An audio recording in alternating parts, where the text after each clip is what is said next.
my name is Amanda Verga. I'm Willa Brosnahan. And I'm Nathaniel Kirby. Hello and welcome to the Cape Ann Climate Crisis Action Meeting. We would like to first thank Town Green 2025 and the Associated Clergy of Cape Ann for organizing this meeting. We would also like to thank Susan Hogue for inviting us to speak here tonight.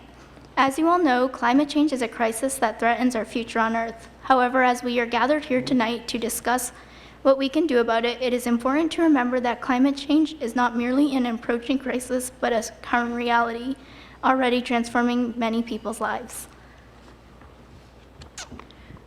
The young people of Cape Ann are noticing the changes.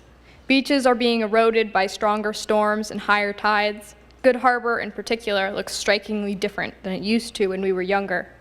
For the past few years, Gloucester High School has had more flood days than snow days because the canal breaks its banks after heavy rain or snow, flooding the parking lot.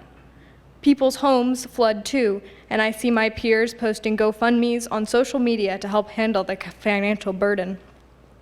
This summer, swimming at our beaches, I noticed that the water was notably warmer than it has been in the past, a change that is jeopardizing the local maritime ecology and the lobstering trade.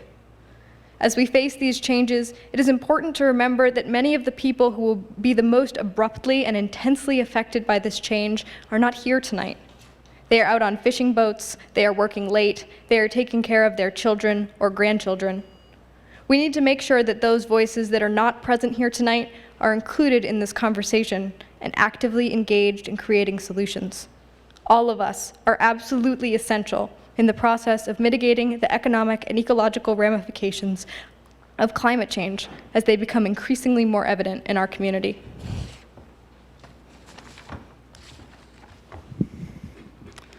While the climate crisis is already making its mark, and the physical, economic, and cultural changes we will see from a shifting climate are unavoidable, we still have the opportunity to influence the direction of this change and to better prepare for it.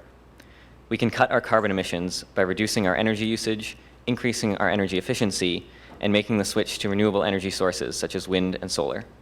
We can develop resilient infrastructure to be prepared for the effects that are already underway.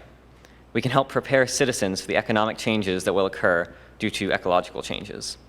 We can educate voters and bring this issue to the ballot box in local, state, and federal elections, holding our representatives accountable when it comes to climate change. Stopping the further progression of climate change requires more than just the action of Cape Ann residents, but what we can accomplish here can help initiate bold action elsewhere. We no longer have time to wait for national action. We must do what we can here and now. As a coastal community, Cape Ann needs to become a national leader in this effort. We need to present a model that engages all of our citizens in finding solutions and preparing for the current and future impacts of global climate change.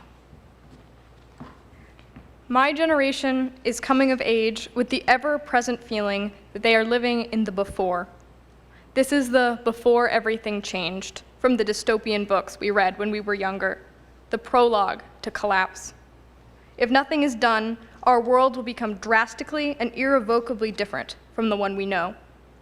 But this is also the before it is too late. It is the time to act, quickly, intelligently, and together.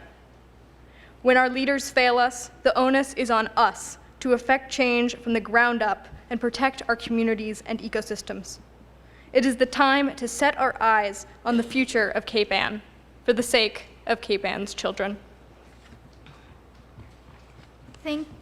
Thank you again for being here tonight and working to protect our environment. Now we would like to hand the microphone back to our host, Shane.